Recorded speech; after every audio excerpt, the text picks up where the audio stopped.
E professor, a gente tem também, entre as repercussões aqui da prisão de Bolsonaro, eh, muita gente pedindo, alegando que o estado de saúde do presidente Bolsonaro, mas também a gente tem exemplos aqui como do deputado Maurício Marcon, que é vice-líder da oposição, ele é deputado federal pelo Podemos, que postou um vídeo na rede social X dizendo não se sabe qual é a ameaça, já que ele está calado há mais de 100 dias, preso injustamente em prisão domiciliar, censurado. O que estão fazendo a esse homem, ex-líder do país, que já foi investigado diuturnamente e nada se encontrou. E aí eu chego ao ponto que eu queria questionar. Ele diz o seguinte: chegou a hora do Congresso Nacional tomar uma posição firme em relação à anistia. Votei em Hugo Mota a pedido do presidente Jair Bolsonaro, porque tinha um acordo de pautar a anistia para os representantes do povo, para que os representantes do povo pudessem decidir se seria aprovado ou não. E Hugo Mota descumpriu seu acordo até aqui. Portanto, o deputado Maurício Marcon cobrando o presidente da Câmara dos Deputados a colocar em votação o projeto aí da anistia. Mais cedo, professor, a Daniela Lima lembrava que mesmo que uma anistia fosse aprovada, Bolsonaro não está preso por conta do processo dos atos golpistas, e sim de um processo de tentar interferir na ação judicial, interferir na justiça. É correto isso? Quer dizer, uma anistia nesse caso seria inócua? Primeiro que talvez devesse colocar em votação mesmo. Eu acho que esse assunto seria sepultado. Acho que hoje essa anistia não seria aprovada. Tentaram o caminho de meio, nem o caminho de meio avançou, né? Mas a Dani tem razão. O que levou à prisão preventiva foi a percepção de coação no curso do processo, capitaneada mais claramente pelo Eduardo Bolsonaro, pelo Paulo Figueiredo, mas em favor do ex-presidente Jair Bolsonaro. Então, a anistia aos atos até o 8 de janeiro, digamos assim, não retirariam automaticamente Jair Bolsonaro de uma preventiva. Agora, ou melhor, não retirariam automaticamente da prisão. Agora, ficaria difícil justificar uma preventiva, a manutenção da preventiva por uma coação no curso de um processo que, com a anistia, deixaria de existir, né? Então, pragmaticamente, o Uhum. segundo tempo dessa anistia, imaginando que aprovada, que sancionada, que validada pelo Supremo, impactaria objetivamente a manutenção da preventiva dele, sim. Não automaticamente, mas, pelo que eu disse, qual é o risco futuro de ele coagir um processo que já não existe mais, né? Mas Então, esse é um ótimo ponto, professor. A anistia, ela extinguiria o processo ou o processo seria considerado existente com a condenação, mas os condenados anistiados? A anistia extingue o processo? a anistia extingue o processo, porque ela extingue a pena. E a razão de existir do processo é a eventual aplicação da pena. Se a pena não pode ser mais existida, não pode ser mais aplicada, melhor dizendo, o processo se extingue. Ele é um esquecimento, ele é um perdão, né? Agora, nós não vivemos no mundo de Hogwarts. Não basta aprovar o, o, o projeto de lei sancionado e automaticamente se opera a extinção da punibilidade. O que eu quero dizer com isso? É, a, a única, o único órgão capaz de soltar qualquer preso é o mesmo órgão que o coloca na prisão, chama-se Poder Judiciário. Então, sobrevindo uma anistia, as defesas peticionarão dizendo: escuta, está anistiado, solte, e é preciso haver uma decisão judicial, cuja análise primeira é a constitucionalidade da anistia, né? Então, de novo, não basta passar pelas duas casas, ser sancionada pelo presidente, caberá ao Supremo dizer se ela é constitucional. E, no caso do Daniel Silveira, inclusive com o voto do ministro Luiz Fux, já adiantaram a ideia de que não se podem anistiar crimes tais como tentativa de golpe. Sakamoto, Carla, Letícia, vocês têm perguntas ao professor Davi Tangerino? Acho que a Letícia tem. Letícia, por favor. Professor, boa tarde. Acho que nesse momento, tá, que ainda está tudo bem complicado e bem confuso, o senhor destacou agora há pouco que a gente ainda não está muito claro o que aconteceu com a tornozeleira ali. E a gente está esperando para segunda-feira a primeira turma, analisar o caso para referendar ou não a decisão do ministro Moraes. Até lá, acho que a gente já vai ficar um pouco mais, com essa situação um pouco mais clareada, se ele tentou tirar, se foi o sinal que sumiu, enfim. Qual que é o peso desse fato em relação à tornozeleira para que essa prisão ela permaneça como está, que ela seja referendada na segunda-feira? Acho que é importante deixar isso claro para quem está assistindo, que pela decisão do ministro Moraes, vai para além de uma situação política, para além de uma vigília, mas que houve um ato ali que vai contra a decisão da Justiça. Queria que o senhor explicasse isso um pouco. Olha, Letícia, se constatado que houve uma interferência na tornozeleira eletrônica, uma tentativa de desabilitar, de cortar alguma coisa assim, o peso é gigante. Porque aí nós estamos diante de um caso de manual, né? Então, o sujeito que ativamente tenta interferir com a tornozeleira, a única explicação possível é que o passo seguinte seja uma tentativa de fuga. Então, se houver uma confirmação de que isso aconteceu, porque nós temos que trabalhar com a hipótese que tenha sido um defeito de comunicação, essas coisas acontecem. Seria uma coincidência temporal muito curiosa, mas coincidências muito curiosas também acontecem, isso tem que ser aferido. Mas, confirmada essa hipótese, há um peso absolutamente decisivo, porque passa a ser um critério objetivo. A questão da vigília e os riscos atrelados, elas são plausíveis, né? Elas, digamos, se articulam com o comportamento deste grupo político desde o final do segundo turno das eleições, né? Mas elas são, de certa forma, estão num campo mais hipotético. A tornozeleira é algo bastante objetivo que, se confirmado, realmente piora ainda mais a posição do ex-presidente. A gente tem, vamos mostrar de novo para o pessoal que está chegando aqui com a gente, a sala na sede da Polícia Federal é onde está o ex-presidente Jair Bolsonaro.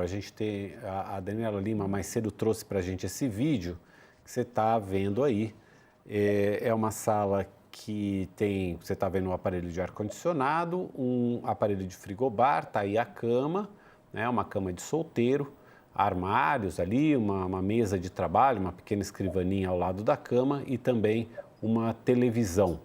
Tem ali armários, aí o ar-condicionado. Esse é o vídeo que a gente trouxe um pouco mais cedo aqui no All News para você saber onde fica, a sala que ficou destinada dentro da Superintendência da Polícia Federal em Brasília, a sala que ficou destinada ao ex-presidente Jair Bolsonaro.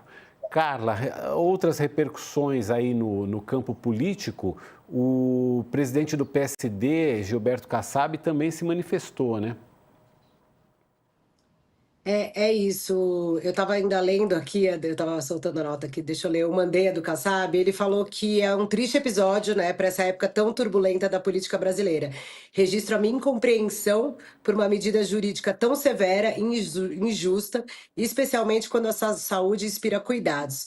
Minha solidariedade, está aí a postagem, ao presidente Bolsonaro.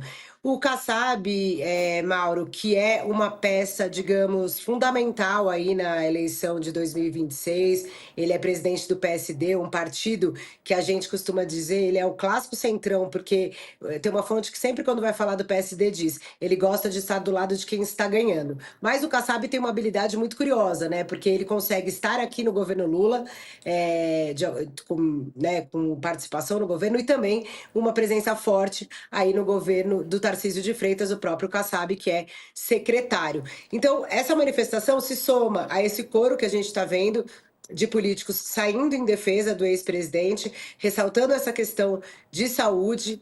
E aí a gente vai ter que ver, Mauro, da mesma forma como eu acho que a gente falou em relação ao desdobramento de como vai ser os próximos dias de Bolsonaro preso de fato, essas repercussões políticas também, elas tendem esse primeiro momento ele é muito importante, a gente consegue tirar essa foto, né, dessas manifestações, a gente consegue ver como reagem os caciques da política brasileira, mas a política, e gostam de dizer isso, é muito como nuvens, né?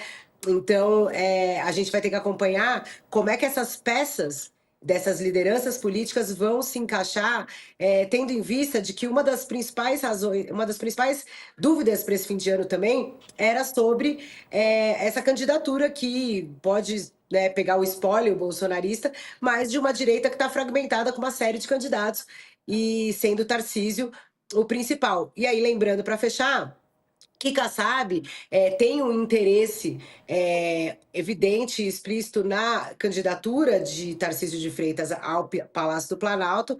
Ele mesmo tem ali pretensões políticas para ele, visando o governo do Estado de São Paulo. Enfim, tem ali um xadrez também que o Kassab calcula junto com o Tarcísio de Freitas nessa avaliação de Tarcísio sai ou não sai. Tarcísio que até o momento, né, publicamente gosta de repetir que vai ser candidato à reeleição, porém, como eu disse e como a gente sabe, na política as coisas mudam muito e há muita gente que não aposta nessa possibilidade, que vê Tarcísio sim como um presidenciável.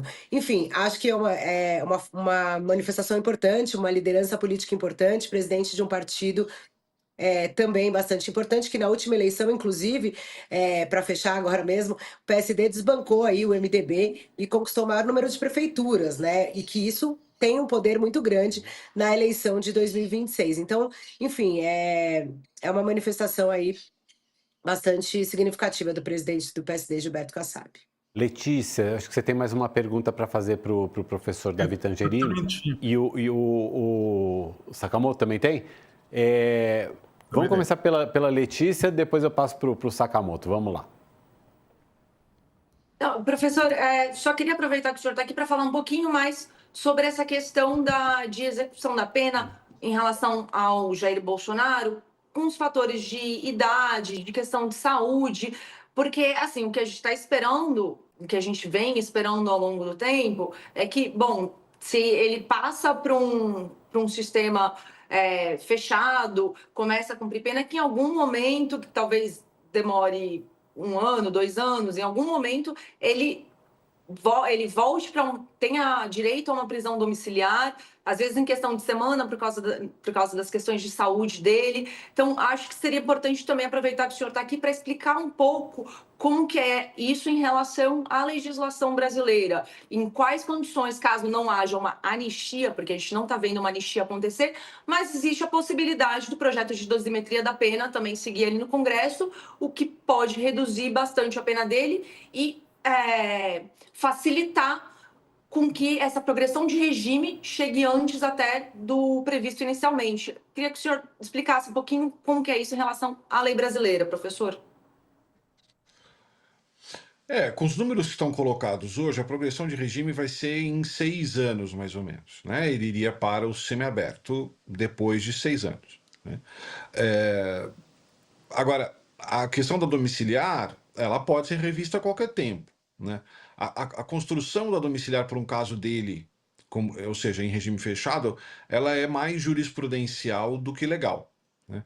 A rigor, a domiciliar, ela é uma alternativa ao regime aberto. Mas, em nome da isonomia e levando em consideração questões humanitárias, o STJ foi autorizando para semiaberto e para casos muito raros fechados, né?